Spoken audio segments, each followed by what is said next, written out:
everyone, and welcome back to another episode of The Damage Report. Under lockdown and with ever-increasing back pain, I am John Idarola, a shell of a man. Welcome to my home. How's it going? Oh my god. That was the world's saddest. I'm in the same boat, dude. There in the back of this shot, if you go wide enough, and I didn't even straighten it up today. I have this chair that I went and got from the office, and I found ways to contort myself and my belongings so that they could accommodate this guy. Got it home. I'm like, I love it. It's the one that you can roll back on. Yeah. Instantly, my back starts seizing up. Yeah. I look, the ever increasing pain. Maybe other people under lockdown are experiencing that, but two, so there are people who just do this, or a more professional version of this from home, and that's just what they do. That's what they've always done. And there are people who are, in terms of their constitution, are able to do that. I am an extreme introvert, but I need at least as much contact as the studio provides. My brain is falling apart. No, John, anyway. You're an introvert. You're an ambivert. You're the theory of the universe where it condenses in the big crunch, big bang, big crunch, big bang. That's you, because you are the one who facilitates all the social interactions. Like, hey guys, let's have some game night. And I'm like, I just want to crawl under my bed and go to sleep. But I think both are those kinds of introverts where it's like, but I need to tell people need to be subjected to these opinions. Exactly. No, I don't want to touch or see anyone. But John, how long do you think this? Do you know what day of the quarantine we are under as TYT employees? Feels like 105. 103. That was amazing. My God, I'm well calibrated. John just won the Corvette because he guessed how many jelly beans were in the jar. Exactly, yeah. Yeah. We could go on for another 105 days. And might have to. Yeah. I asked Alexa, how long has it been since March 20th? And I was like, please don't tell me. Please don't tell me. Please don't tell me. 120 days. Oh my God. And I'm watching the show Alone on Hulu, where people just go into the wilderness for as long as possible until they call someone to come pick them up in a speedboat and take them away from Patagonia. Yeah. And I was like, oh my God. And I know they're in the forests and the Altiplano or wherever, but they're in the mountains, and then they just go, it's been crazy because it's been 51 days. And I'm like, yeah. I know they're wildly different, just amount of time. Yeah. I was in the Arctic for 2 different month-long periods, and I was seeing people. I have not interacted with a person other than my wife in 103 days. I know you're like, oh no, you're well, yes, okay, so there's a main house woman who we live with. I haven't cheated once. You gotta stop. Have a friend over. People can interpret multiple ways. Okay. I've only seen my wife. Baby, I swear. No, I haven't cheated. It's yeah. No, I'm being honest. I haven't I know it's sort of dangerous, but let's just meet up. I haven't done that once. But you've invited me over. I know. And I won't no. come. I didn't say I haven't tried. I haven't done it. Anyway. Okay, so our producers are probably losing their minds in a different way than I am. Theirs is more rage, mine is more depression. So let's try to make them a little bit reassured. We're going to try to fit in a ton of content, okay? Because there's a lot of news out there, and more importantly, we have a 3-day weekend coming up. So here's what we're going to try to do. We're going to burn through a ton of news, okay? Starting off with, actually, before we get to the breaking news, can I just mention, by the way, because I just saw this right before we went live, a whole bunch of riot equipment, clad police are clearing the CHOP in Seattle. Yeah, that's true. They're just moving through. They're like, nope, that's done. And honestly, my reaction to that is, I would have expected they would have done that much earlier. I am honestly shocked that they didn't lose it on those people earlier. Yeah. It's Capitol Hill, man. It's just if something weird's going to happen in Seattle, it's going to happen in Capitol Hill, and I think that is the reason that it's been going on for so long. Is they're like, yeah, it's always like a free expression zone around there, so now they're like, let's sweep it out. Yeah, I don't know. I haven't been keeping up with that aspect of it for like a couple weeks, so I don't know how it's escalated or not, but I'm certain that if you read any article about it, it says, here are the 3 things that have happened there, all in a row. So it sounds like it's a nightmare, but I do remind people that at the height of it all, when everyone was talking on Fox News about how terrible things were in the CHOP, the photos I was seeing were outdoor picnics and screenings of documentaries in the intersection. So that sounds great. And yeah, I remember Fox News had found a picture of a guy wearing like kind of tactical gear and like I think maybe like a green cloth mask. And they began photoshopping him into other images. How are you allowed to do that? You can't because do that. It's just a thumbnail. It's just a thumbnail. No, it's not. It's niggas. But it's Capitol Hill, so it's like it's not quite like fulsome, but it's just like this man is clad in all leather, and he's got a handlebar mustache. He's intimidating. Yeah, he's a leather dad. Yeah. Well, first of all, you normally like Fox News. You normally like when people dress in like faux Call of Duty gear. Why is this one guy? Is it because of the handlebar mustache? Oh, okay, actually, I kind of get it. But yeah, like to Photoshop him. Okay, so which is it? On YouTube, are we like, you know, are we just a bunch of idiots you don't have to respect but also can get away with things like photoshopping interesting thumbnails? You're just presenting it as an image on a news website. That's crazy. And anyway, look, you're totally right. There were a couple of instances of violence. Who knows? Is it representative of other things going on? Is it people who've infiltrated? I mean, so much of the violence that we've seen ends up being right-wingers in other parts of the country. I honestly have no idea. But again, it seemed like the perfect storm for them to crack down on it. And again, I'm sort of surprised that it didn't happen earlier. And we'll see how effective it is. I mean, they're moving through. There's an executive order from the mayor. Supposedly, this is the end. We'll see if that actually happens. But the video I've seen so far, that they're clearing people out, and it's getting back towards that brutality that we saw earlier. Oi. Indeed. Okay, moving on. Lots of news. Let's jump to it. This morning, breaking news, Fox firing Ed Henry. We actually learned about it from his co-host. A moment now for some news about the co-anchor of this program, Ed Henry. After a recent claim and investigation involving sexual misconduct in the workplace, Ed has been terminated from Fox News. In an internal memo to employees, Fox News Media CEO Suzanne Scott and President and Executive Editor Jay Wallace addressed this very serious issue in an effort to bring full transparency to it and emphasize that we will continue to strive to maintain a safe and inclusive workplace for all employees. Rotating anchors will be sitting in with me until a replacement is named. Okay, and we left in that like pause because she seemed to be affected by it. Yeah, and it may take some time to find a male host on Fox News who isn't implicated in some kind of weird, pervy sexual assault claim. I know that when the breaking news came out, and I could already see in the comments, by the way, people were like, is it Hannity? Is it all this stuff? No, it was Ed Henry, who's, you know, ostensibly one of their, like, straight news people or whatever.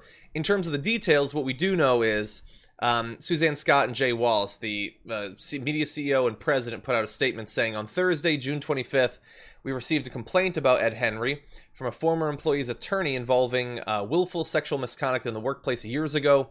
Based on investigative findings, Ed has been terminated. There's not much information there, but the information that is interesting is that complaint was 6 days ago. Wait, but it said years ago, a complaint based on activities the from activity had been years ago. The complaint was just 6 years ago. That's a 6 fairly days fast ago, you said. 6 days ago, yeah. The complaint, you said years, not the incident. Oh, sorry.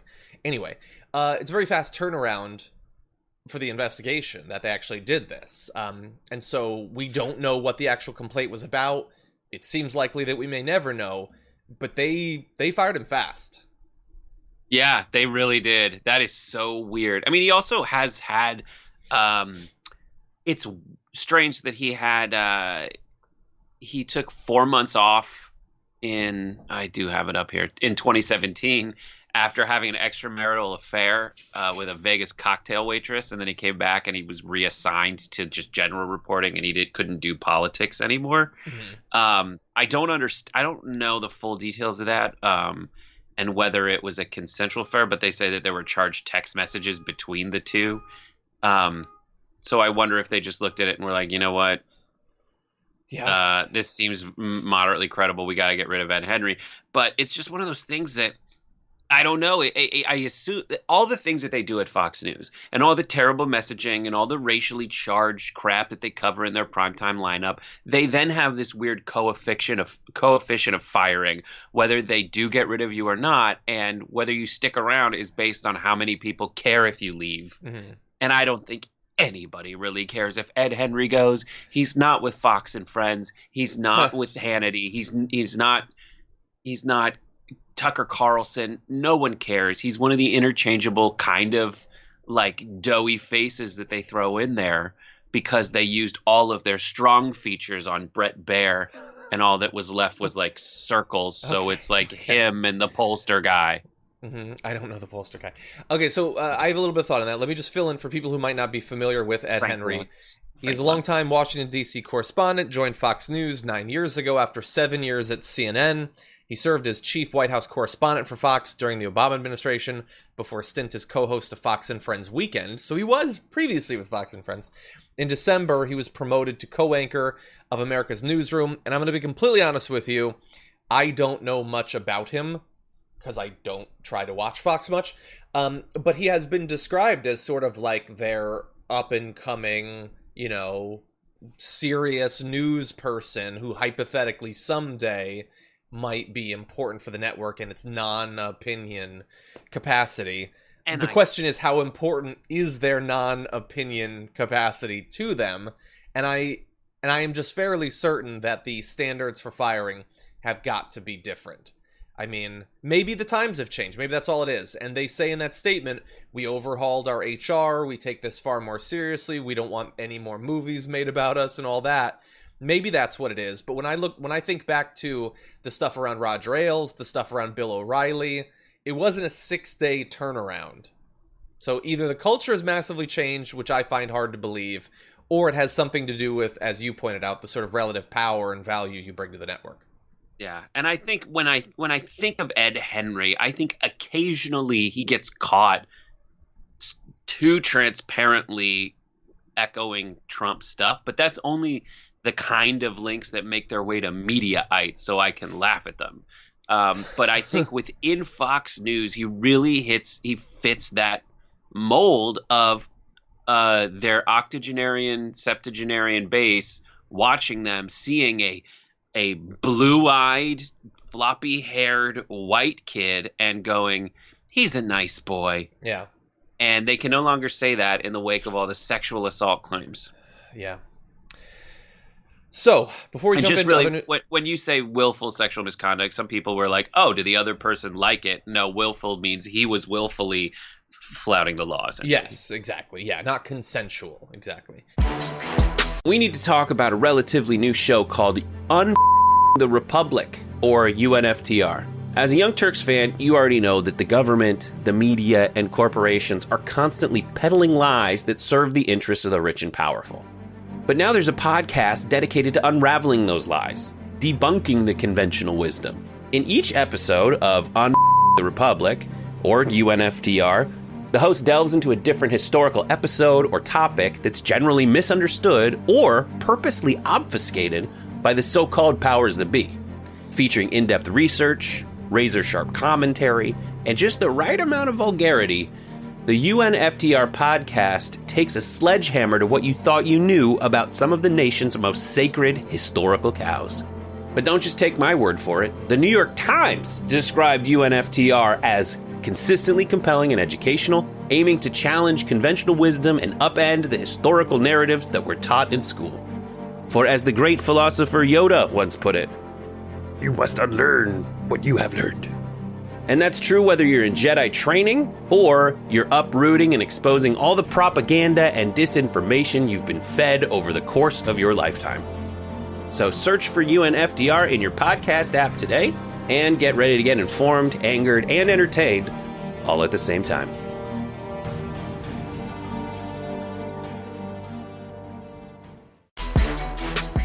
I want to get your quick opinion on this. So Artana says, thoughts on Wizards of the Coast folding under pressure of calls for orc sensitivity training. So Artanis is referring to the fact that, and I'm sure you have not seen this, Brett, Wizards of the Coast, they make Dungeons & Dragons. And so they are revising some of the racial descriptions of things like the Dark Elves, the Orcs. Oh, you are familiar with the story. I had Fiend Folio as a kid. I had no idea what it was. My cousin was really into Dungeons & Dragons, but I wasn't like old enough to really appreciate it, so I flipped through and I was like, oh, okay, these are scary. But that I know, like, I read the descriptions of characters as a kid. Yeah, and look, so there are orcs, like these non-humans or whatever, are described generally, even up to the newest edition of Dungeons & Dragons, which is much better in terms of gender and sexuality and things like that, as sort of born inherently evil. They just are evil, and the culture is barbaric, and that reinforces it even more. So they're saying effectively they don't want to, going forward, describe some races, which in D&D means species. They're not races, they're non-human species, dwarves, elves, halflings, things like that. Which itself is really troubling. It is. Fantasy for a very long time has had racial problems like that, as not being inherently evil going forward, which is a pretty big change for the game, and we'll see how it goes. I know that there has been some pushback against that, but a lot of people do like it, and D&D and other RPGs have become far more accessible with, you know, sorts of people who had not necessarily felt welcomed by those games for a very long time, have been, you know, flocking to it in droves over the past few years. And I think that this is another good step forward. Yes. Just my really quick take on that is, if you're upset that they're changing like the fundamental like tropes, which have analogs to reality, like those things were written for those reasons in the first place. Like the reason that it was written to symbolize an evil race is because the people making it thought that certain races were evil. Yes. And you can still have as developed and interesting a canon by focusing on other ways to portray things that are actually happening in the world. And those are way more interesting and way more developed than just saying like, I want to be the evil people. Mm-hmm. You can, or I want to kill the Star evil Trek, people. Star Trek does a better job of that. It's like, what if a group became obsessed with war and all they thought about was war? What if a planet became obsessed with logic and all they did was act logically? Yeah. Like, it's more fundamentally based on ethos and morals and value system or whatever than although just like you're inherently that. I don't know. That is true. But Star Trek has had a problem with this for a long time. Like there are sort of vaguely anti-Semitic aliens and vaguely non-white. It's not entirely clear exactly which direction they're going, but that are spoken about in sort of quasi-racist terms, which for this like elevated advanced like civilization is probably not how they should be doing it. But anyway, I realize I'm just thinking about Eric Bana in that one movie. It was like, oh, they seem pretty obsessed with war. Yeah, I liked it. This morning, one of my producers sent me an Instagram post by Representative Rashida Tlaib that made me quite happy, both for the post but also for the legislative effort that she is pushing forward. Here's the post from Rashida Tlaib saying, "You can't wipe the smile off my face because of all of you. This was possible. I am going to get enough votes to pass an amendment that will get $22.5 billion in infrastructure dollars to replace lead-infested pipes. We all deserve clean water." And what she's referring to there is an amendment that she was able to successfully put forward for the Moving Forward Act, a $1.5 trillion infrastructure bill that is obviously very large in terms of money. It's got $300 billion for repair of existing infrastructure, $100 billion for public transit, $100 billion for affordable housing infrastructure, another $100 billion for broadband, another $100 billion for high-poverty schools, and $70 billion for upgrades to the electricity grid. And so she is going to have some of that money be tapped specifically for taking out lead pipes, which is obviously very long overdue. And I think it's great that she got that added in. Probably, arguably, should have been in there in the first place. But she cares deeply about these issues, and so I'm glad that she's had this effect on the legislation. It's so crazy that it has taken this long to get something in that won't pass. You mean because the entire bill seems unlikely to pass? Yeah, the entire, but it takes this long to get something like this in a federal spending bill, especially when you consider that like lead pipes have been known. Lead is a neurotoxin. We've known that for a very long time, and it's still a problem. And it takes this long for something like this even to happen. Yeah, 100%. And honestly, the Trump administration says that they're not going to do it. They say because it eliminates environmental reviews. I don't even know if that's in there. Let's say arguably it is. Doubt they care because they've stripped any number of different environmental reviews from different projects that they push forward. So that's just an obvious dodge. They're against a green infrastructure bill by pretending that that it's not environmentally sound enough. I doubt it. But anyway, we still want them, even if they can't pass it, to try to do the right thing. But I want to give you information going forward because eventually maybe something like this could pass potentially under a different president. In terms of the total cost that it will take to get rid of lead, contamination, in 2000, a cabinet-level task force suggested that all lead paint specifically could be eliminated by spending $17 billion per year for 10 years. So it is a very large amount of money for lead paint. That would be even more in today's dollars. We're talking about like $250 billion. We have all lead pipes would cost between a few billion to 50 billion. Obviously, the estimates there are broad. And you also have, for contaminated soil, potentially $100 billion would be needed to eliminate the worst contaminations based on some researchers. So this $22.5 billion would not do all of it, but it could potentially take care of the vast majority of lead pipes specifically. And as we said in the beginning, it's way overdue. Like, we know what the issue is. It's the lead pipes. We know what the solution is. It's replacing them. You just need to put the money into doing it. And in doing, create jobs around the country to do this replacing work for probably a few years. The fact that we don't do that when we know that every day that those pipes continue in operation, they're potentially doing brain damage as well as other harm to Americans, especially children, because it's most detrimental in terms of their brain development, is just madness. This bill should definitely pass. It shouldn't even have to be added as an amendment. It should be a bill by itself. Why wouldn't the Republicans in an election year want to do this, knowing that in some of the states they desperately need to win in this election are the worst hit by this sort of lead contamination? Yeah, but the people in the areas that have the lead pipes are not going to vote for Republicans in a billion years. And it's worth a try. And the representatives who would get credit for putting it forward are Democrats. So why would you give them a win? You need to tell, and that's why it's more incumbent upon us to reveal the ridiculous reasons why folks who are elected aren't doing this stuff. Yeah. And challenge them. Hey, do you want to win those? Take ownership of it. Take ownership of it and go harder. Yeah. But they're never going to do that.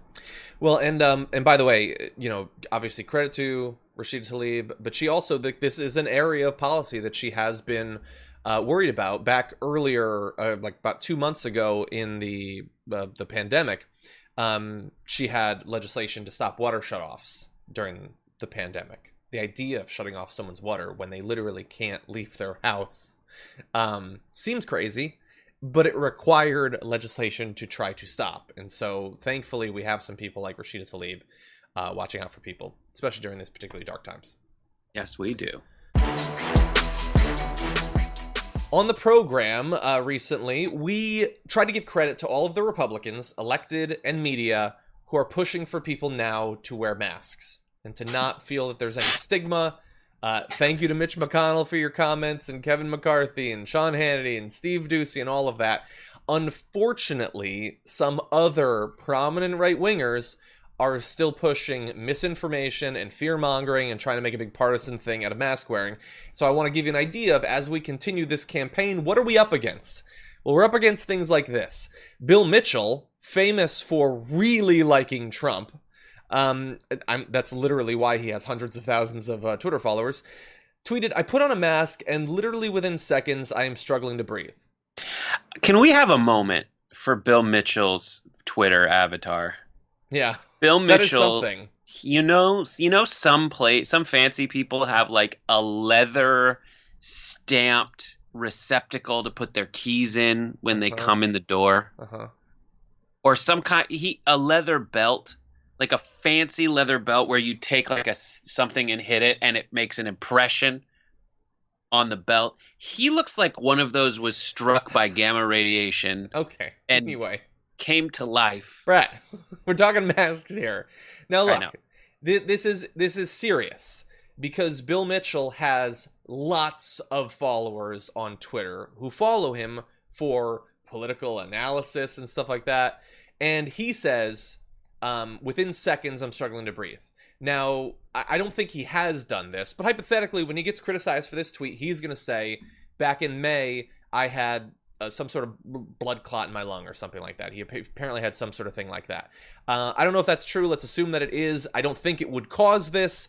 But here's the thing. Putting out that tweet tells all of his followers the right thing to do is to pretend that masks are incapacitating. And we've already seen tons of that at this point. It used to be that the Republican Party tried to pretend that they're really strong, you know? And that's how you are patriotic and good and alpha. Now you're supposed to pretend that you are barely able to function.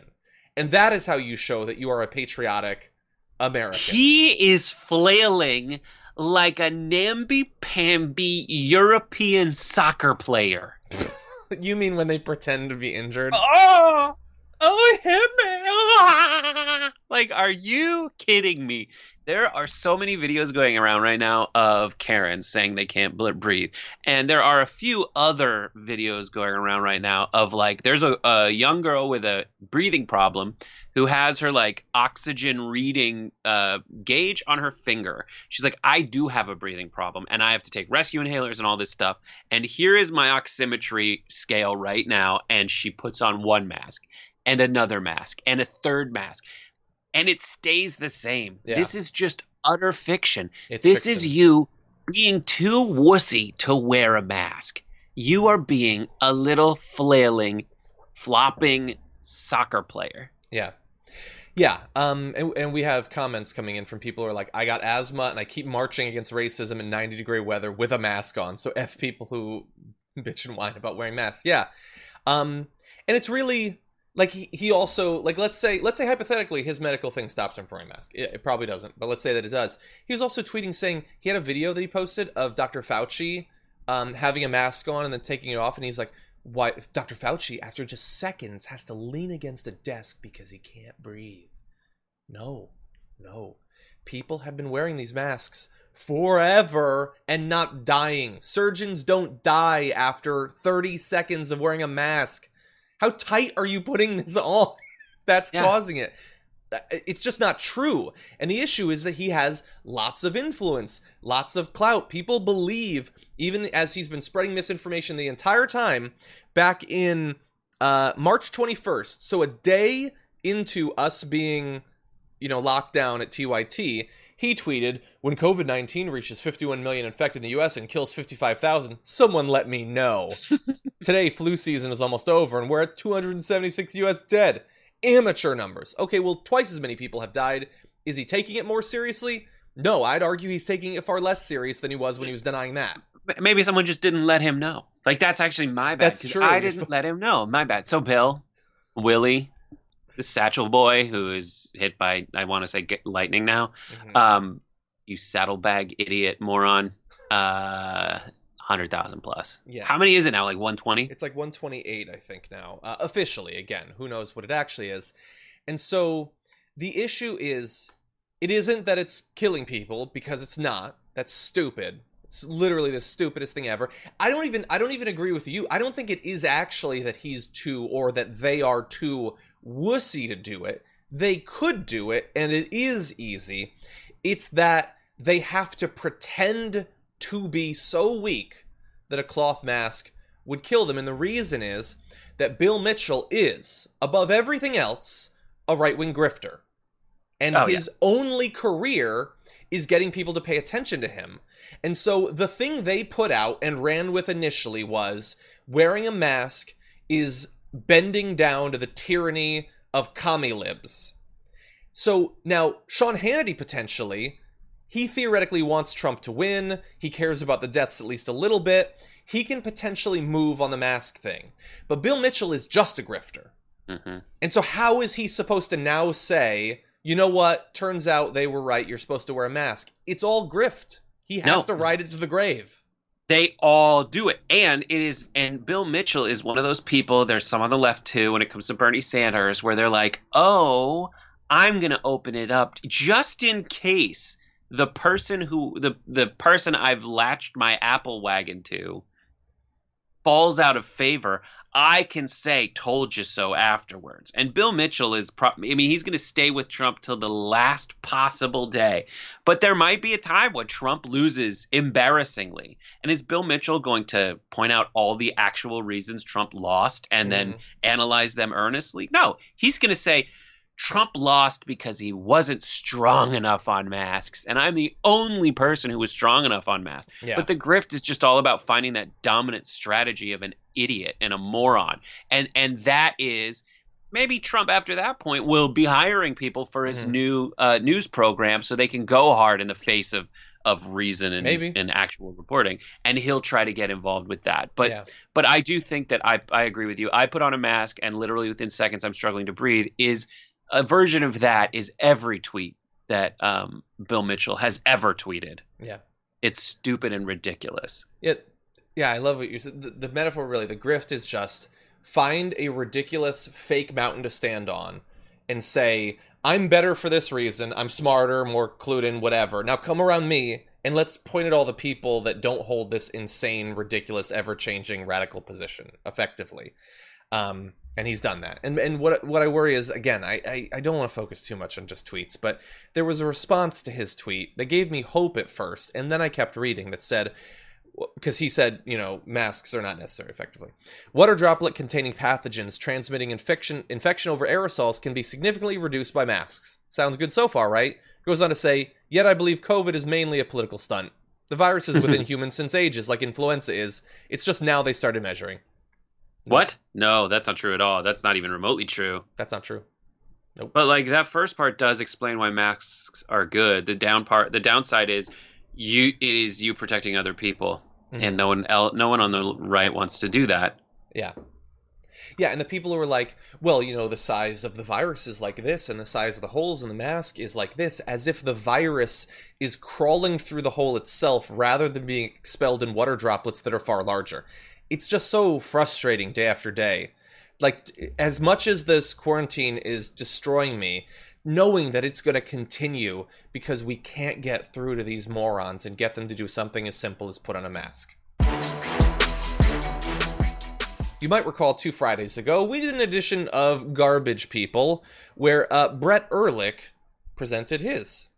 My favorite person, I'm so happy you haven't done it yet, is Deborah Baber. Oh, no. Deborah Baber, a.k.a. Ventura County Karen. For those of you not familiar, I am of Ventura County. And Deborah Baber went to the Board of Supervisors meeting in Ventura so that she could protest this evil use of masks. So it was great suggestion for Garbage People. But the thing is, Deborah Baber did not go, quietly into that, whatever, that night or whatever. No, she's back. She's back, Brett. She's heard your hate, and now she's responding. I have received ugly, foul, threatening remarks ever since Vile. Well, these fools, they also did the same thing. Why did they do this? They did this because They don't have any facts. They have to attack me personally. They have to threaten me personally. They have to threaten my family personally because they've got nothing. Nada. Zero. They can't attack the message. What was my message? My message was this. It is not normal for people to cover their faces. It is an act of submission, subjugation, of slavery, of shame. Only women in Islamic countries cover their faces with burqas. The men do not. Antifa thugs cover their faces. Patriots do not. Don't put on a mask because you'll become Antifa. Brett, so she's back. Wait. I'm starting to forget some of the stupidity in what she said. Oh my God. The main part about slavery was the mask wearing. That was the main problem with slavery. If everything else held true in slavery, it would have been fine. It was the mask wearing. No patriot has ever worn a mask. No New England patriot has ever worn a face mask. No patriot going into an area that has, I don't know. I don't vaguely remember the sacrifices of the Greatest Generation, but I believe there was mustard gas against which they wore masks. Yeah. Like, what are you talking about? And the thing is, like, that you pointed out, the line reads, These fools. So if you read just the copy of her statement, it seems like she's not loving every minute of it, but there's something about her delivery that makes me think that Debbie Debs is in pig hog heaven, loving every single portion of every single eyeball that is directed her way. She just relishes every little tiny bit of it. And she did as she was making her triptych of all the ways she is not into S&M, which I'm not convinced of yet. Yeah, she does love it. She talked in the extended remarks about how many views her little viral video got, and look. There's two reasons why I want to cover this. One is because I knew you'd enjoy it. Two, because let's make her a congresswoman. You know what? Next Republican congresswoman from Ventura could end up being this woman, because why not? She thinks masks are the same as everything insane you've ever thought of, and that's all it takes at this point. As she makes clear in the next section of the video. Guidance on face coverings is all over the map. Maybe a face covering, maybe not a face covering. Yes, a face covering. No, a face covering. CDC, well, this is my face covering. No to masks. In this pandemic, the only thing about masks is that one size does not fit all. There is no excuse for the behavior of you or the inaction. Stop this ridiculous charade. Don't remain the weak-kneed, indulgent parents that you are right now, trying to force grown-ups to play peekaboo. Shame on. Okay, so she's got the Trump face thing, which actually would block sneezes, so that's good.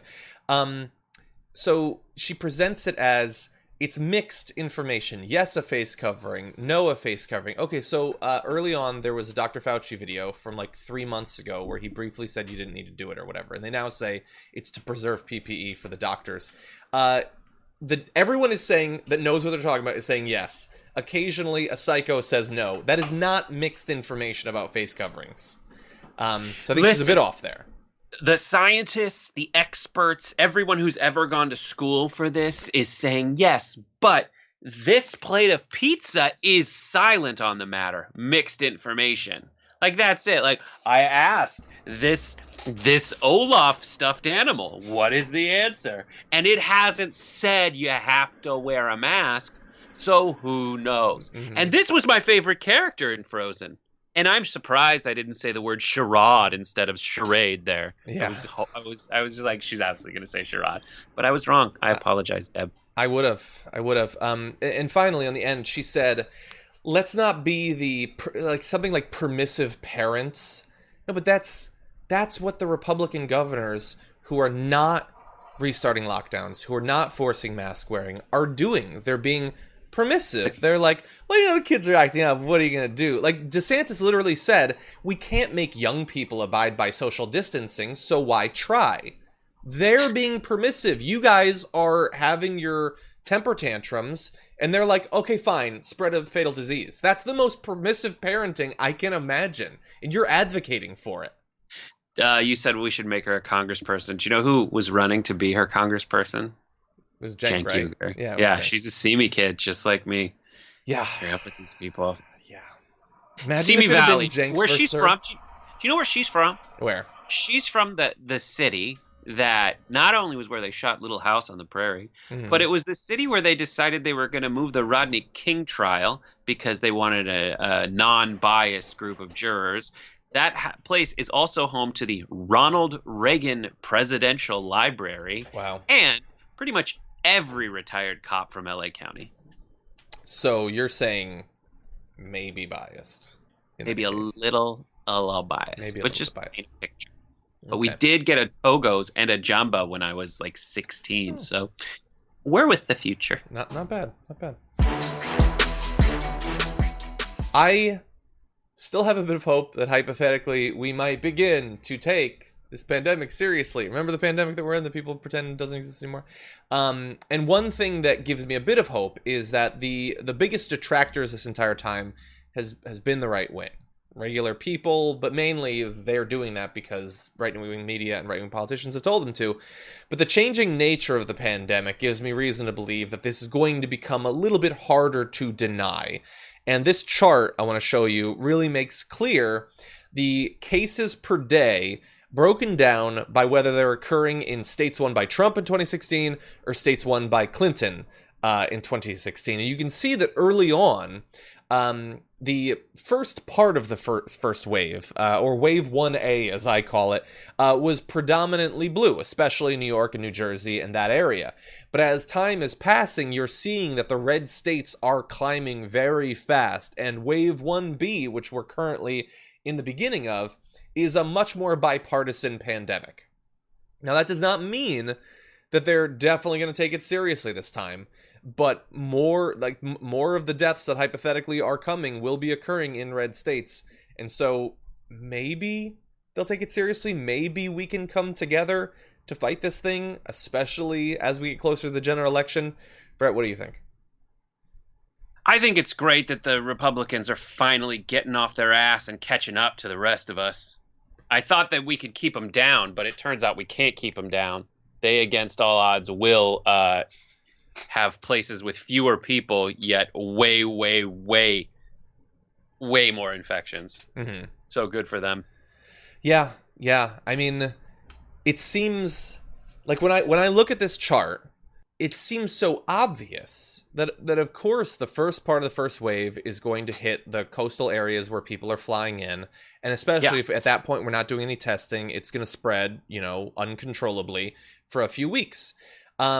But then, like, the fact that the controls that we put in effect largely around the country, and understandably so that it wouldn't spread, eventually taps out, like the population taps out and their willingness to accept it.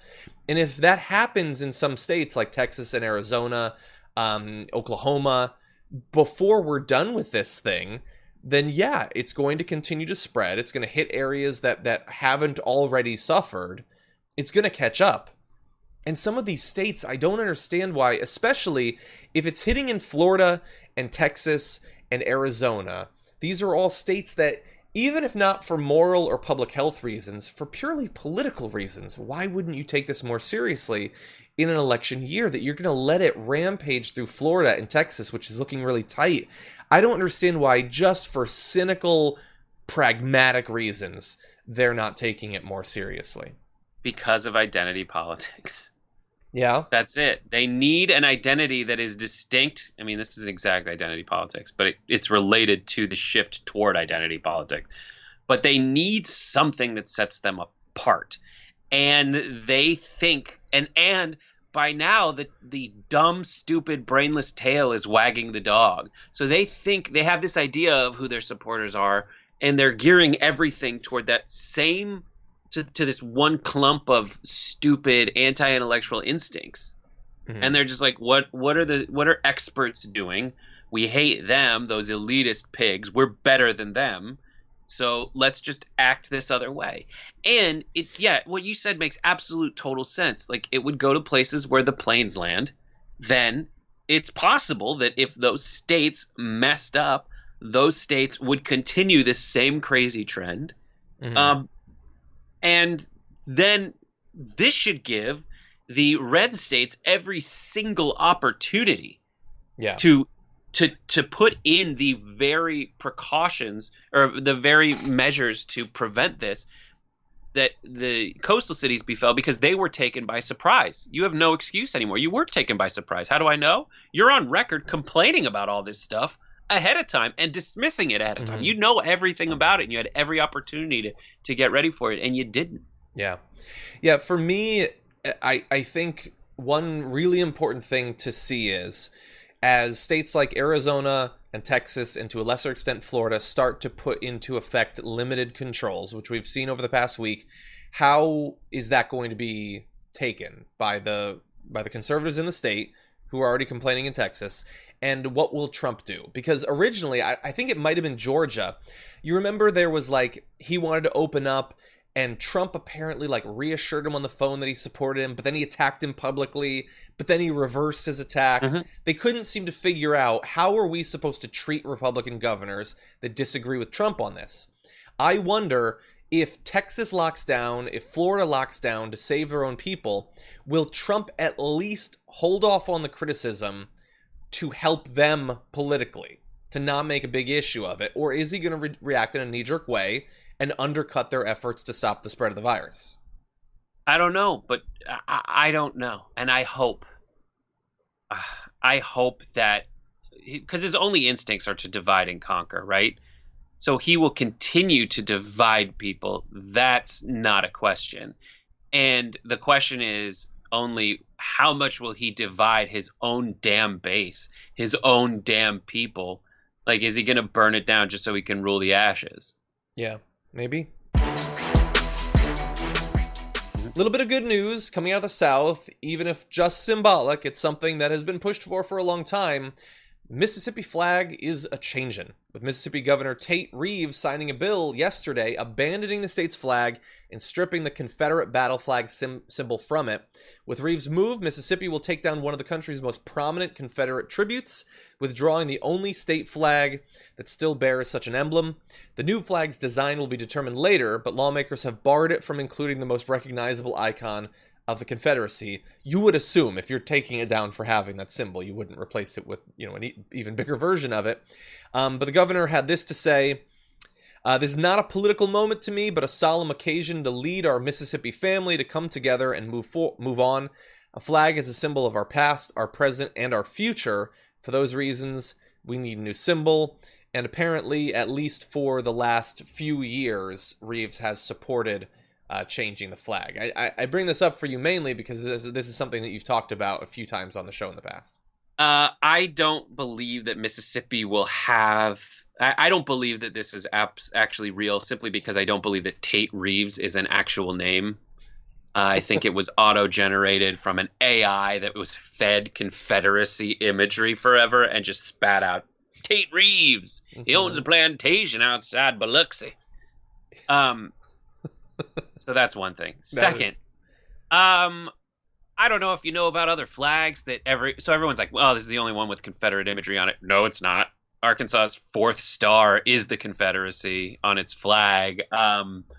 Georgia's flag story is absolutely amazing. Florida has this flag, or Georgia's flag story is amazing. Georgia has this flag that from up until 2001, everyone's like, it was a giant battle flag of the Confederacy. And everyone's like, we got to protect this because it's as old as Georgia itself. No, it's not. That was put in place in 1956 by it's a weird time a person named Jefferson Lee Davis. And so it was 1956 up until about 2001 where these kinds of considerations were again coming up for review. And just so you know, that Georgia had a Democratic governor after the Civil War up until 2003 because of because they didn't like that Republican Abraham Lincoln freed the slaves. So as an act of defiance, they were Democrats the whole way through. And the only reason that they switched back to Republicans as a final symbol that party realignment had absolutely happened, because Georgia is like the symbol of the Old South dying. Just ask Harper Lee. Like that's why there's a dog that gets shot in To Kill a Mockingbird, because Georgia's the last remnant of the Old South. Like, they got rid of that flag and finally went to the Republican. They finally went to the Republican governorship because they changed the flag. Now, how did they change the flag? They went from the giant one they didn't get rid of, but they diminished the size of the battle flag on their flag to make it a little one of the 5 flags on the bottom to symbolize what? All of the previous flags of Georgia, right? Now, what did we just hear from fictional Tate Reeves? It symbolizes our past, our present, and our future. This just smacks of the same exact stuff that happened in Georgia, where everyone is they're probably going to try to find some way to keep the Confederacy in there, which maybe that's a win. Maybe that's a win, because right now, what are we experiencing? We're experiencing this rebirth of all of this, instead of implicit racism, this explicit racism in the South. Like, it is getting more vocal. And we need to make sure that it doesn't just go to this unspoken thing. Now, how unspoken? After I think it was Sonny Perdue, who I think that is the Sonny Perdue's dad. Sonny Perdue comes in as the governor of Georgia, and they get a new, I think it's Sonny Perdue, becomes governor of Georgia, and they put together a new flag. And I've seen you kind of opening it up. So you're talking about Georgia? Georgia. So in Georgia, let's show, if you can bring it in and show the flag. I'm trying. Okay. You got it. You want this? Okay, so yeah. Okay, there you go. So that's the flag of Georgia. It's okay, you get an idea. That flag of Georgia is, if you take away the little insignia in the center of that circle, the flag of Georgia now is just the Confederate national flag. Yeah. It is just the stars and bars. Yeah. It is. So what they did is they got rid of, and I'm sorry that this is like so nerdy and so inside, bannerism, but like, what's the word? This is Fun with Flags with Sheldon Cooper. But that's it. But there was such a negative reaction to not eliminating but reducing the size of the Confederate battle flag on Georgia's flag, that they replaced it with the actual national flag of the Confederacy. Yeah. And so when they say that they're going to do this in Mississippi, I don't buy it for a second. Hopefully they'll replace it with a flag that's just a magnolia tree and a guitar. Exactly.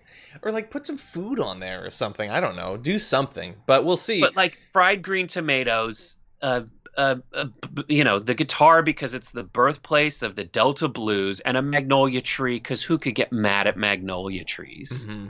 You would think. But For now, all we know is it can't have the Confederate symbol, and it has to have "In God We Trust." Another battle for the future, I guess. Jesus, does it have to be on there? Isn't he always in your heart? Like, does he have to be on there too? I don't know. Seems weird with the whole church state thing. Donald Trump has been criticized over the past few days during this entire Afghanistan-Russia bounties thing for apparently not paying attention to his intelligence briefings, not reading them and all of that, and that seems like trouble, since the president hypothetically should know about these sorts of things, whether they turn out to be true or not. He sort of has to be exposed to this information, and so he's been receiving a lot of criticism for that. And his spokeswoman, Kayleigh McEnany, assures us that not only does he know what's going on, but he knows it better than literally anyone in the world.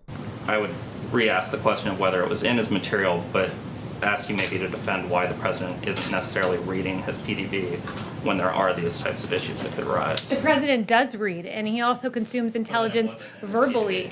This president, I'll tell you, is the most informed person on planet Earth when it comes to the threats that we face. You have Ambassador O'Brien, who sees him in person twice a day, who sometimes takes the upwards of half a dozen calls with this president. He's constantly being informed and briefed on intelligence matters. That's the first time I've ever heard the term upwards of half a dozen. 5? Yeah, upwards is supposed to be for like 50, 20. Upwards of 20. Not upwards of 3. Like, yeah. So, look, there's two different things there. One is the reading, and the other is how else he learns it. And she assures us he's tops on both. The issue is your whole defense in this, whether you think that this is a real story or not a real story, your whole defense was he didn't read it. So he didn't know, because we don't want you to think he knew, so he couldn't have read it. So then for you to say, no, he reads everything, he reads more than everyone, that's BS. The other thing is, okay, so he doesn't read, but he talks to a lot of people. He's exposed to their expertise. He goes on calls with experts and all of that. The issue is, we already know that that's not true either. And so I want to quickly run you through a little bit of what upwards of 11 of his former officials have said about him in these intelligence briefings. By the way, it means 10, because that's how that works. So, President Donald Trump often struggles to focus during his intelligence briefings and frequently ignores information he disagrees with. That's according to the New York Times not long ago. And these are all from people who've been in the briefings with him. So remember, back when it came to what he knew and when he knew it about coronavirus, he blamed the January 23rd intelligence briefing for not adequately warning him of the threat the virus posed, even though he was also warned by a bevy of other sources, including epidemiologists, national security officials, biodefense officials, and his own health secretary. So shades of the situation we're in right now. It was in his briefing, which he didn't read, but hypothetically he met with all these other people, but he apparently didn't listen to them either. And so whether it's foreign policy or it's a national health crisis, it can't get through to him no matter what. But just a bit more, officials told the Times that Trump doesn't read the written intelligence reports he's given, though he does look at visuals such as graphs, charts, tables, and satellite images. I doubt the tables, personally. It's not really that much of an image. Instead, he prefers to receive information from conservative media and friends. But the issue is that conservative media and friends don't have access to our dozen-plus intelligence agencies. They are not sources for new information. They're sources for reassuring narratives and misinformation at best. This proves what he thinks the job of president is. And it is not to protect the country. It is not to work in the best interests of Americans. It is to control a narrative. And it is to get reelected. It is to be the popularist kid in school. It is to make a bunch of people feel like they're the coolest. But it has nothing to do with the actual best interests of the United States. And it's proven when he does that. Mm-hmm. And it disproves what Kayleigh McEnany says. Yes, he's in a position to be the most informed person in the world. 100%. By definition, he won't be the most informed person in the world because the people giving him the intelligence have read more and are giving him a smaller amount of it than they have access to. So no, but he is supposed to be that. The only thing between him and being the most informed person in the world on these matters is his willingness to do it. And I would argue his capacity to really understand the responsibility. He can't. Yeah. He's unable. He is inept. Yeah, the idea that no, just trust us. He pays attention at all. He's super informed. Like this bounty thing. Like we're a couple of days off, as someone in the comments pointed out, the Villages thing, where he's retweeting videos that he apparently isn't watching because he didn't hear one of the first things. But then when she's asked, well, so is he retweeting things without watching them? She says, no, he watches it. Like, you can't have as your defense, he wasn't aware of this, and then say, oh no, he totally watched the entire thing, but somehow didn't hear someone yelling white power when it's one of the first things in the video. Like, they want to have their idiocy and eat it too. And they eat it. They consume their idiocy verbally, orally. As my wife put it, I want to make sure that I have the exact quote from her tweet, from her chat. She butt chugs intelligence briefings daily. Like, that's what it sounds like. It's like he consumes his intelligence verbally. No, he just is he doesn't. And everyone knows that. McCabe was on CNN. I don't know if it was today or yesterday, but he basically said the thing that that all of us know, everyone's pretending like they have all the McEnany's isn't making it up. She absolutely is making it up, because we all know, shut your eyes, get in touch with your feelings, you know it to be true. Like, this dude, McCabe says we have to bring pictures, we have to bring video. Yeah. That's it. And that's true. We know that it's true. We know he doesn't do anything besides that. No one pictures Donald Trump saying, "Excuse me, please step aside so I can read my intelligence briefing." Mm-hmm. There is no way in hell. Yeah. It's like we were saying a couple years ago. It's like when Tyrion tried to make Joffrey a little bit better of a potential king, a little bit more responsible, try to train him. It's impossible. No matter what, you can try whatever technique you have. Like writing or meeting with people, it doesn't matter. He's got stupidity and ignorance to match both. He said in January 2017, I like bullets, or I like as little as possible. I don't need, 200-page reports. I just put it on a page that I can tell you. So he doesn't like it written down. But when you just try to tell him about it, oral intelligence briefings also frequently go awry, as Trump veers off topic, expresses skepticism, pivots to gossip he heard from his friends, or just stops listening if he's told he is incorrect. He's there to be told things he doesn't know about, and when he tries to say, no, that's not true, even though he doesn't know anything about it, if you point out, no, well, this is actually the information we gathered that you don't have access to. We have thousands of people whose sole job is to gather this information, so we just want to present it to you. He just stops listening. What a joke of a government we have. Yeah. Yeah, okay. All lives don't matter to Trump. He doesn't care. He does not care.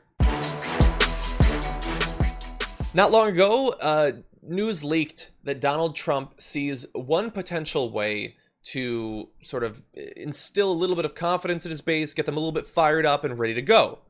And that was that he's been talking more and more in private about how he's just hot for a Supreme Court seat to open up. And a lot of people, including myself, took those initial reports to mean, oh, he's just waiting for Ruth Bader Ginsburg to die, which seems sort of morbid. But apparently that might not have been the entirety of what he was talking about, because new reports are saying that he is actually expecting potentially, and might have information leading into this, that Clarence Thomas might retire before the 2020 election, opening up a last-minute Supreme Court seat that he could either fill really fast or use to inspire conservative turnout. Now, I have not heard anything from Clarence Thomas implying this. All of this appears to be private and might be baseless. But Brett Ehrlich, if Clarence Thomas, uber conservative, does step down, would that help him win re-election? No, because the Democrats won't confirm. I don't know. Is it a 50? Are you sure that they would not? I don't think it matters. I think they go nuclear. I think this is their last best hope. So there's that. There is no way you could find a more conservative justice than Clarence Thomas. Mm-hmm. And how would you know from Clarence Thomas what he's thinking? He never speaks. That's true. Like, he is the silentest of the people on the Supreme Court, famous for never really asking a question, for just sitting there and going, I already know what I want to say. I already know what I'm going to write. The only time he opens his mouth is to sexually harass people. Mm-hmm. Yeah. And so you're right. It might be based on nothing. It might just be, a semi-silent wish, a prayer for the future. But potentially, God, I hope he retires. So, yeah, I think that it's likely that it's not just that hypothetically the Democrats could try to block it. And I don't even know that they would, because, Democrats. But you need a certain amount of time to, put someone forward, go through the hearings. The idea that you would push that through in a week, I mean, I guess Mitch McConnell's the person that would do it, if anyone would. Maybe they would. Holding it out to inspire Republicans. Wouldn't let it happen. Who wouldn't? Mitch wouldn't let it happen. Wouldn't let what happen? Wouldn't let Clarence Thomas retire. You're saying he would stop him? Yeah. Why would he allow that to happen? It is. Does he have control over it?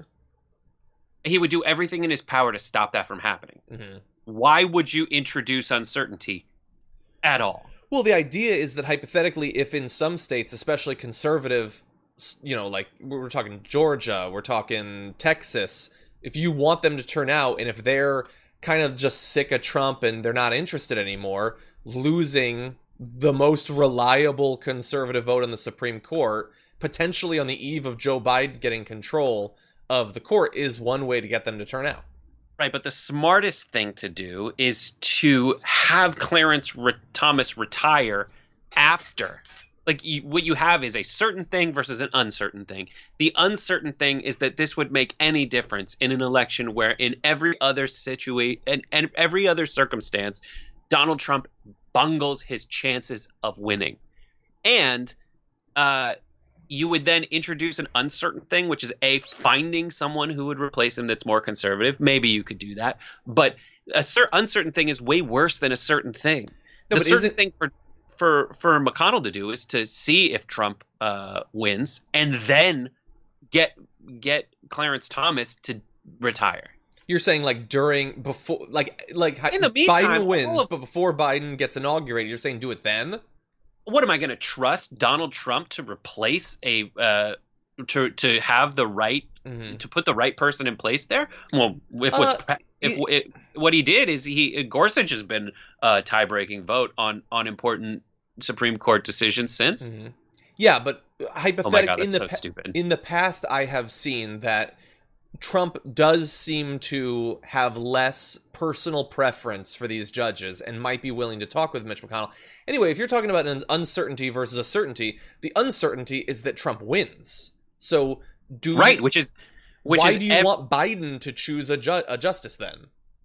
Because even if things are so bad right now, John, that even with this extra and so unproven motivator in this situation, because previously it was a lost cause anyway. McConnell's play was like, all right, fine. Worst case scenario, it's what was going to happen. Merrick Garland happens with someone with a different name, right? In this situation, we have Clarence Thomas, and worst case scenario is we've just created a vacancy for a Democrat to fill. That is so paralyzingly stupid from a strategic perspective that only a Democrat could get behind it.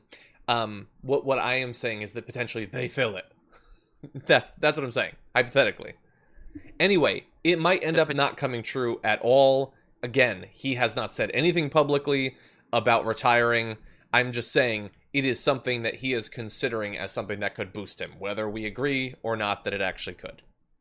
This is never going to happen. Mitch McConnell's never going to let it happen. They would poison Ginsburg before they do this. Okay, let's not put that there. We still don't know who Joe Biden is going to pick to be his running mate, but since the beginning, before Joe Biden was even the presumptive nominee, one of the names going around was Stacey Abrams. And joining us now to break down one of the big things that has made Stacey Abrams a little bit different than a lot of the other names being considered is former White House Senior Director Nayyera Haq. Welcome back to the Damage Report. Always great to be with you, John. Glad to have you here. And so this isn't specifically necessarily about her politics, which we can get into, but you wrote an article about one of the things that sort of stylistically or in terms of approach and personality that made Stacey Abrams a little bit different than how potential VPs have acted in the past. Can you tell us about that? Sure. So listen, Joe Biden has already made a commitment that whoever is his nominee for vice president, we're going to be calling her Madam VP. So I think that's already a sign of progress. But there is something about when women ask for power, people don't like it. And this is not just me pulling this out of thin air. This is the subject of Harvard studies and multiple studies that show that people like when women are achieving in a job and they're doing well. But when women express ambition, that they want more, right? Like a woman runs for president, for example, the criticisms start to come out and there's just a bit of distaste. And when Stacey Abrams, which I think very audaciously, decided to say, I want to be VP, and here's what I bring to the table, there was a slew of negative articles written about her, like almost to the point of like, how dare she? You don't do that. We don't ask for that. You're supposed to pretend that you don't want the job, and then suddenly somebody, handpicks you and says, you've got the gig now, and you're supposed to be grateful for it. So the idea of Stacey Abrams just boldly asking for the gig, making a case, and on top of that, being a Black woman who is not petite, I think is very not only audacious, but is a lesson for all of the other women, particularly minority women, women of color, who realize that unless we ask for what we want, no one's going to hand it to us. Maybe this isn't the same thing, but let me know if you think this might be attached. Like you ask someone, are you going to run for president? And they lie and lie and lie up until they announce that they're going to. There's this refusal to be honest about things that hypothetically don't seem that weird to point out. Do you think that something fundamental might be changing? Like when Stacey Abrams is like, no, I want to be VP, obviously, and as you point out, she gets criticized.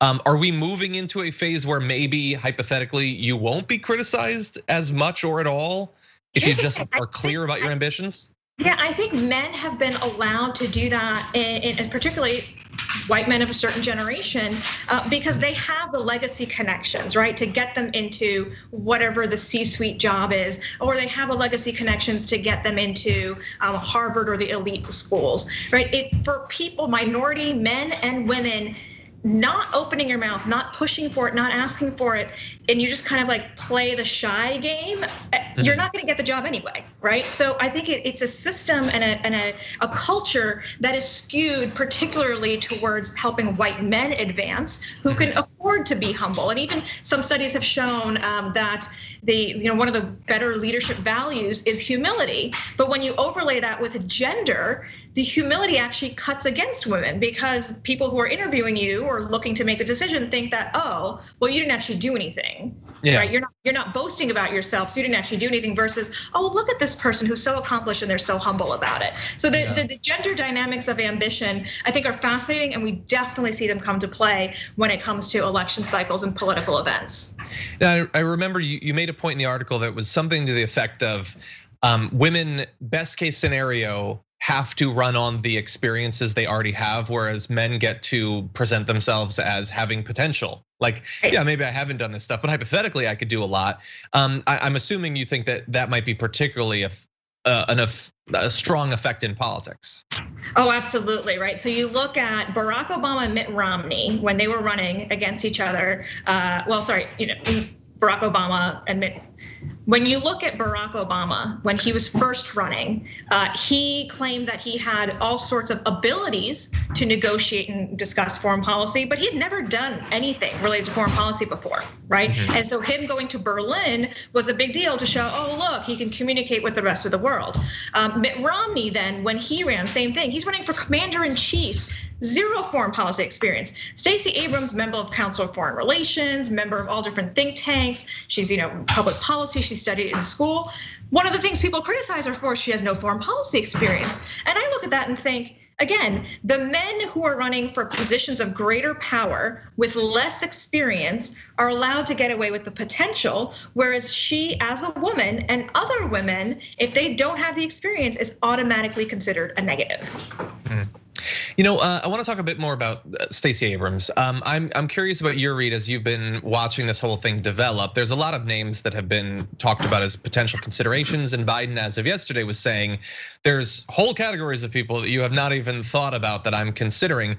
Do you think that Stacey Abrams' chances have, at least in terms of public perception, gone down since the beginning of this process, or do you still think that she's a strong contender for it? Here's what I know. Everyone's talking about her in a way that they may not have been before. And to some degree, especially in politics, when it's about name recognition, she's gotten also great reviews that go along with the negative reviews. She has a great book that's out that's getting all sorts of attention because of the conversation about her potentially being a VP nominee. So either way, even if she doesn't get that job, she has raised her profile in a way that will help her advance whatever whatever she wants to do politically. And so I think that's the lesson also to take from this, is that ambition may not be met in that specific space, but it does get you a level of attention that you otherwise would not have had. Okay, that's true.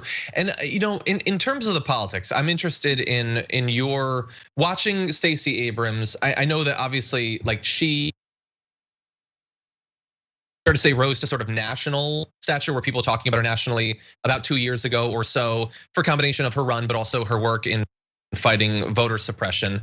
And I know, like watching like in progressive circles, their evaluation of her has changed a lot over the past year or so, with her work with Bloomberg and some of her statements that seem less outwardly progressive than how she initially presented herself in 2018. And I know that some stuff has been constant throughout, her fighting against voter suppression and all of that.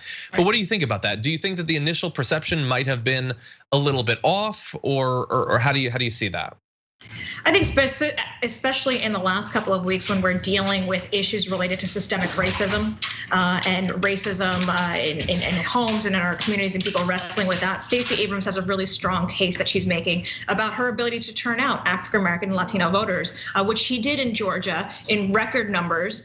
So she has that ability to turn out voters on the grassroots level. But she didn't run a national campaign for president compared to Elizabeth Warren or Kamala Harris, right? Both of those women have also served in the Senate. So her experience is different than what other women bring to the table. Val Demings, the congresswoman, she was a rock star when it came to the impeachment. So there, I think, so many different considerations here, and whether or not somebody is going to balance off Biden on being on the progressive left, which I would personally like to see, is not even something that's been guaranteed by the campaign. So all we know right now is the campaign itself wants a woman. I hope that it is a diverse woman who brings a lens to the table that not only reflects the issues of minorities, but the issues of working class Americans and the issues that progressives really care about around the country.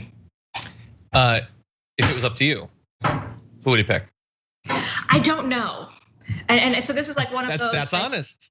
Look, right? Honesty. Week to week, I'm like, I want it to be somebody who is progressive. To be honest, anybody on this spectrum is better than what the spectrum is of Mike Pence and Donald Trump.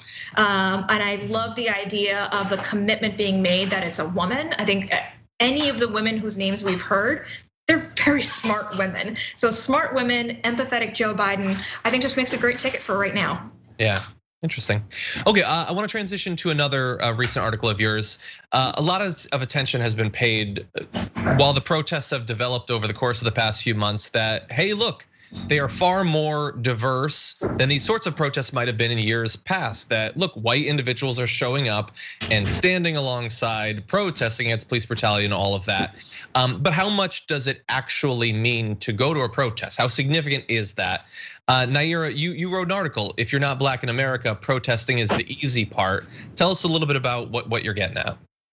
Yeah, so I wrote that for the Washington Post after a long reflection on really how my life has operated. I have a black husband, I have a black son, so a lot of this affects us in a very personal and deep way. But I'm very aware of the fact that I'm not black, and so there are things that are easier for me to do, and things that are easier for you, John, to do in society that it doesn't bring the risk of police brutality, of being separated from your family, or even day-to-day job discrimination, housing discrimination that blackness does. And so I think that that's part of the recognition of while it's great to have this huge coalition that is still turning out in the streets and putting the pressure on, that we, the rest of us who are not black, have to practice anti-racism on a day-to-day level, right? There are the people who are the activists and the policymakers who are coming together and using all of this grassroots pressure to push for legislation at the federal level, to push for legislation at the state level. But at the end of the day, if we're not changing the culture in our communities and the culture of where our police officers are raised, we're not going to end up solving this problem. And that's on the rest of us. Yeah, and I found it interesting. You talk about the difference between sort of going to a protest, being anti-racist in public, where it can be seen, where hypothetically you can post about it on social media, versus doing it persistently, consistently in private. Tell me a little bit about that. I think the second part in private, right, where it's your friends and your family and everybody looks like you, that it feels it's riskier. I mean, I think it takes a level of social courage to challenge somebody, whether it be your uncle or grandpa or even a friend, for making a racist comment, saying like, dude, that was kind of racist. Like, what's up with that? It's much harder to do that because you risk losing social capital. Whereas particularly if you're in progressive circles, right, going out and protesting as a group, there's an affirmation that comes with it, right? Like it feels good to be speaking up and doing something and being out in the streets. And so there's a social affirmation that comes with being able to do that. Now, of course, there are risks. We've seen how police react. We've seen how the White House has reacted. But even then, you're with a cohort of people who will back you up. It's when you're alone. Right, when you're alone and you're not the dominant voice, that I think it takes a lot more courage to speak up. But I also think it's where it's necessary to speak up because we hide so much behind this idea of civility, right? I'm just gonna let it go. I'm gonna play nice. Let's just move on from that. And that civility actually ends up being a cover for the person who is deeply racist to keep mouthing off, and we cede the floor to them. So like I end up being polite, and they end up dominating the space. And you look at them like that's actually not the outcome we're looking for when we talk about what civility should be. Yeah, that's interesting because I think when I think about like it being in LA, when you go to a protest, you go to one of these protests, who are you in opposition to? Hypothetically, the cops, but also conservatives who are, yeah, exactly, or conservatives who are sort of explicitly want to maintain this system. That's not. Like, as you point out, yes, there are potential costs, but it's not super difficult for a sort of LA white liberal to do that. Doing it in private, who are you in opposition to? Probably not a super conservative. It's probably another liberal who, despite not being a conservative, still benefits from white privilege if they're white, probably holds some, problematic views. And it's sometimes more difficult to provide that sort of criticism to people that are closer to us politically than those who are much farther, where, yeah, there's a bigger gap, but that gap sort of insulates you from any sort of pain or cost to it. Right, and that gap also comes in, right? We're still trying to chip away this idea that I'm not racist, all right? I'm not part of the KKK. I believe Black people should be able to vote, and I would never like beat somebody up for being Black, and like that seems to be the threshold of not being racist. Like I'm like, no, guys, that was 60 years ago. Right now we're trying to make sure that there's equity and that people have equal chances, and we have to look at the systems that we've created and that we actively participate in. I mean, for example, the South Asian community deeply benefited from the civil rights movement because that at the same time is when Congress then pushed through immigration reform that allowed for all of these folks to be able to come in from overseas, particularly the doctors and nurses and engineers that we have from South Asia. Direct result of the civil rights movement, yet it is not a community that has recognized or allied itself with Black people for generations. And so that's part of the unraveling of what are the kinds of prejudices we're bringing to the table when we have these conversations, and thinking that we're allying ourselves with what is white supremacy rather than allying ourselves with the people who are in the same position as us, who are advocating for the same things that we want, which is equity in society. Yeah. Well, look, I want to thank you for both writing it, but also joining us. Very interesting conversation. Definitely raises a lot of thoughts, worthy of a bit of introspection. And so, Nayyera Haq, thank you for joining us today. Thank you, John.